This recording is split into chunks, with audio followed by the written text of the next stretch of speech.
Welcome back to another video. This is the latest update.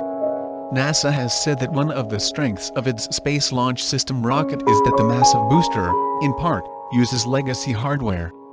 These proven technologies, such as the Space Shuttle's main engines and the side-mounted rocket boosters, provide the agency with confidence that when it finally flies, the SLS will be reliable.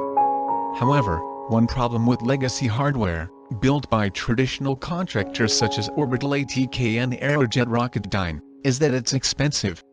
And while NASA has not released per-flight estimates of the expendable SLS rocket's cost, conservative estimates peg it at $1.5 to $2.5 billion per launch.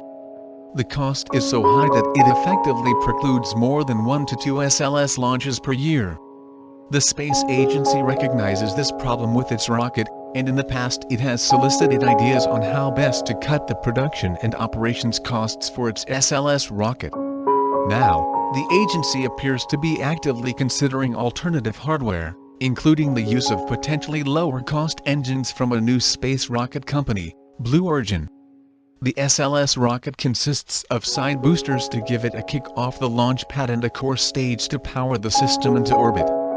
It will also have an upper stage to shove the rocket's payload out of low Earth orbit and onto its ultimate destination, whether it is the Moon, Mars, or one of Jupiter's moons, Europa. For its maiden launch, likely in 2020, the SLS rocket will use a makeshift upper stage. However, NASA is developing an exploration upper stage to give future variants of the SLS more lift capacity, and this new upper stage will debut on the rocket's second flight, which may occur in 2023 or 2024. Initially, this new stage will use 4 RL-10 engines, which have a long, proud heritage since their first flight in 1961. But these engines, manufactured by Aerojet Rocketdyne, are also costly.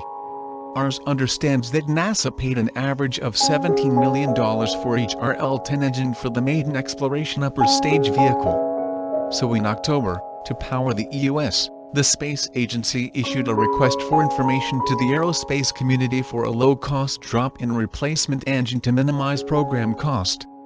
According to the document, the initial set of 4 engines would be needed in mid-2023 to prepare for the third flight of the SLS rocket, known as Exploration Mission 3.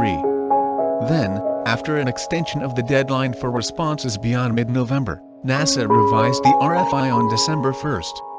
The revised document no longer seeks a drop-in replacement for the RL-10 engine, rather it asks for a low-cost replacement engine.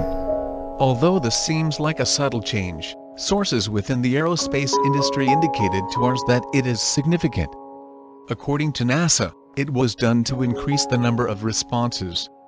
That would probably include Blue Origin's BE-3U engine, which the company plans to use for its upper stage on the new Glenn heavy lift rocket. This is a modified version of the BE-3 engine that powers the new Shepard rocket, which has now flown successfully 7 times. Blue Origin has previously marketed the BE-3U to Orbital ATK for its next-generation launch system, which is looking for an upper stage engine. A single BE-3U provides about 120,000 pounds of thrust, which exceeds the 100,000 pounds of thrust provided by 4 RL-10 engines. It is not clear which companies responded to NASA's RFI, which had a deadline of Friday, December 15th. However, this seems to be an effort to provide the agency with options to enhance the affordability and operations of SLS and to open the door to new technologies and new space companies for the massive rocket. Thank you guys for watching this video. Do like and share this video. And don't forget to click the subscribe button for more such future updates. Thank you.